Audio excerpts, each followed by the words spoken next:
Menarik nih kalau tadi kita membahas bahwa pada kenyataannya saat ini ada beberapa komponen yang kita nih masih harus impor begitu ya. Menarik untuk digali sebetulnya apa yang menjadi tantangan sehingga untuk beberapa komponen ini kita masih harus impor dan apa juga yang harus segera dilakukan atau juga perlu menjadi perhatian khusus bagi pemerintah begitu ketika kita misalnya juga mandiri untuk menyediakan komponen-komponen ini sebetulnya kan lebih bisa memudahkan lagi sektor EBT di tanah air tumbuhnya lebih masif dan juga lebih cepat seiring juga dengan dorongan net zero emission. Bagaimana Anda melihat ini? Kalau saya lihat memang kita harus mengabsorb know-how dari sumber teknologi tersebut, Mbak. Di mana EBT ini, Mbak Sinta, arah kiblatnya itu memang di China. Di mana China memproduksi most of solar PV, most of battery itu dari China. Nah, bagaimana kita berlomba-lomba dengan negara lain supaya kita bisa mengabsorb teknologi itu ke Indonesia. Dengan cara apa? Kalau menurut saya, kalau kita mengaca ke misalkan negara seperti Thailand, Vietnam, how they do it is basically they incentivize industri yang misalkan mau bangun assembly plant dulu deh. Gitu kan 100% komponen itu nggak perlu dibuat di Indonesia misalkan. Oh, 10% dulu deh di Indonesia. Kita masang-masangnya dulu aja. Itu kan belajar. Kita pelan-pelan belajar. Nah, itu bagaimana kita bisa memberikan insentif untuk industri 10%-nya misalkan swasta yang mengerjakan diberikan insentif seperti pajak atau insentif lainnya gitu. Kita mengacak ke Thailand, Vietnam, mereka melakukan hal itu. Nanti Bagaimana mereka pelan-pelan. sebetulnya sudah cukup siap ya kalau dikatakan dari sisi Betul. iklim investasi ya sehingga lebih menarik juga ya bagi investor Betul. asing untuk invest begitu di negara mereka. Mereka lebih notabene flow investment-nya di EBT terkait rantai nilai ini lebih banyak daripada kita. Nah, pelan-pelan kita bangun, Mbak. Jadi 10% dulu, misalkan 20% lebih bertahap sehingga kita bisa pelan-pelan bangun capability-nya, know-how-nya.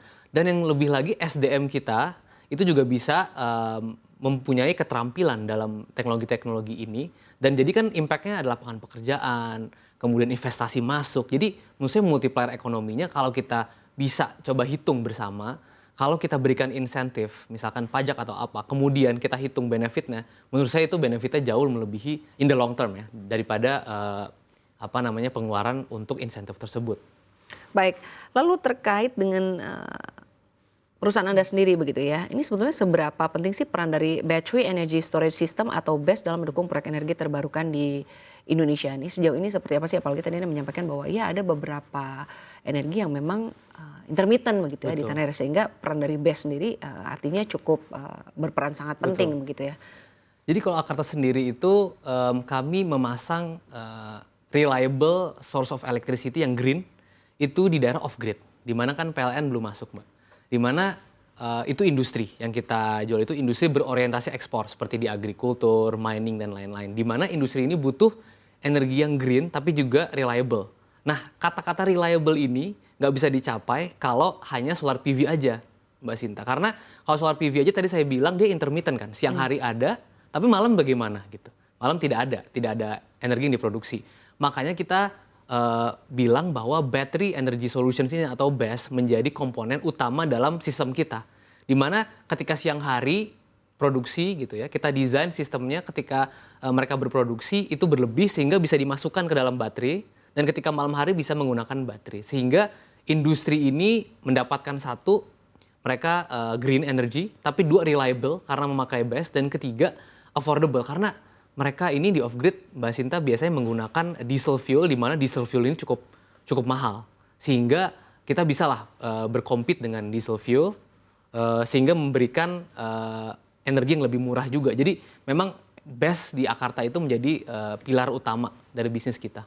Baik, tapi kalau kita berbicara mengenai kesiapan pasar Indonesia ya, terhadap pengembangan dari BESS sendiri, baik dari sisi teknologi, lalu juga dari sisi biaya, lalu juga dari sisi regulasi, sejauh ini seperti apa?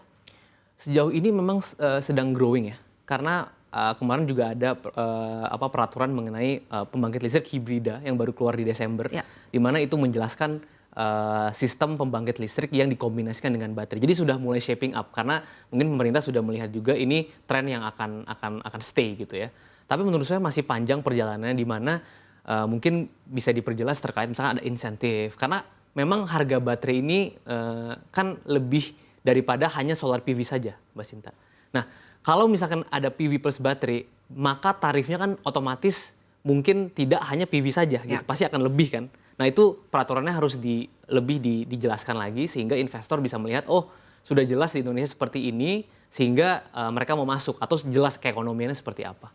Baik, tapi kalau dari Akerta sendiri ya, untuk memposisikan diri dalam ekosistem BES sendiri ini sebetulnya seperti apa sih? Artinya sebagai pengembang proyek, penyedia pembiayaan, atau mitra yang strategis untuk industri yang Ya. ada di tanah air? Seperti apa sih posisi Akerta dalam hal ini? Jadi kami itu pengembang atau pembangun pembangkit listrik. Kami owner dari pembangkit listriknya. Jadi kami bekerja sama dengan investor.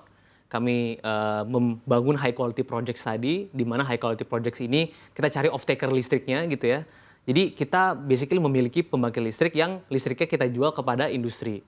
Di mana kami juga mencari teknologi inovasi yang paling optimal itu kombinasi PV sama baterainya seperti apa. Jadi kami itu basically pembangkit listrik, kemudian kami menyalurkan listrik tersebut ke industri gitu. Jadi pembangkit listrik sih basically. Baik, tapi sejauh ini user sendiri ya, ini paling besar di mana? Kami banyak di Kalimantan, di Kalimantan. Karena di Kalimantan itu banyak industri-industri yang berorientasi ekspor tadi dan mereka itu kebanyakan off grid sehingga ini pas banget. Jadi kalau saya bilang itu di energi baru terbarukan ada yang namanya yang penting juga ya, itu product market fit.